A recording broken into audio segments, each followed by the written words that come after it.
एक वक्त था जब शुभमन गिल को इंडिया का प्रिंस कहा जाता था क्योंकि वो सिर्फ इंडिया में परफॉर्मेंस करता था। तो अब वो वक्त आ गया है जब शुभमन गिल को इंडिया की टेस्ट क्रिकेट टीम का कप्तान कहा जाएगा। तो ये नया दौर शुरू हो गया है। कोहली का दौर ख़त्म हो गया, शर्मा का दौर ख़त्म हो गया, रोहित शर्मा का। और अब जो है वो एक नए दौर का स्टार्ट होगा, वो भी इंग्लैंड में।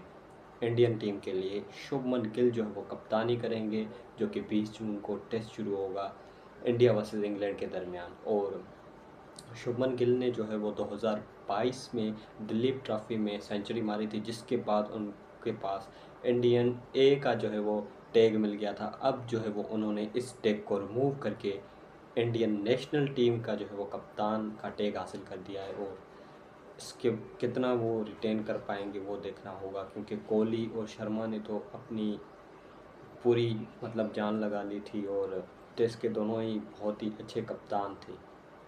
और जब बात करें, धोनी ने कहा है कि टेस्ट मतलब कप्तानी में जो है वो दाढ़ी के बाल भी सफ़ेद हो जाते हैं। जिस तरह आपने देखा होगा रोहित शर्मा के बाल सफ़ेद हो गए, उसके मुंह पे टेंशन, उसका वेट जो है बढ़ गया। इसी तरह कोहली की आपने हालत देख ली होगी, वो फिज़िकली तो फिट था लेकिन उसकी दाढ़ी के बाल उसके भी सफ़ेद हो गए थे। लेकिन गिल के यहाँ ऐसा नहीं हुआ, क्योंकि गिल के पास तो दाढ़ी ही नहीं है। अगर उसके पास दाढ़ी नहीं है तो उसके बाल कैसे सफ़ेद होंगे? चाहे परफॉर्मेंस हो या ना हो, चाहे वो सेंचुरी मारे या ना मारे, ये बात तो नहीं हो सकती कि उसकी दाढ़ी के बाल सफ़ेद होंगे, क्योंकि उसके पास है ही नहीं चीज़। तो ये तो प्रेशर गिल से हट गया।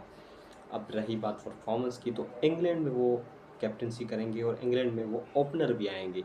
मतलब न्यू बॉल के साथ गिल ही खेलेंगे। तो आपको पता लगेगा कि क्या होता है, कितना मुश्किल होता है न्यू बॉल पे खेलना इंग्लैंड में। बादल छाए होते हैं और ये जो है वो गिल को सामना करना पड़ेगा। और इसके अलावा जो है बाकी जैसे प्लेयर जो हैं वो इनके मेन रिटायर हो गए हैं। जैसे रोहित शर्मा इनका मेन प्लेयर था, वो रिटायर हो गया, कोहली रिटायर हो गया।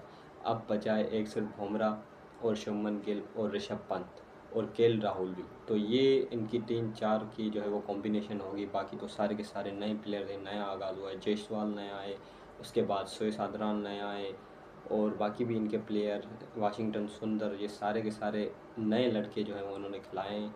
तो एक्सपोज हो जाएंगे, क्योंकि इंग्लैंड में बैटिंग करना इतना आसान नहीं है। बॉलिंग तो फिर भी हो जाती है, लेकिन इंडियंस के पास बॉलिंग में सिर्फ एक बुमराह है, तो उनके लिए मसला हो सकता है। देखते हैं क्या होता है, क्या ये नए दौर का कोहली बनेगा या जो है वो नए दौर का बाबर आजम बनेगा। देखते हैं क्या होता है। मिलते हैं अगली वीडियो में।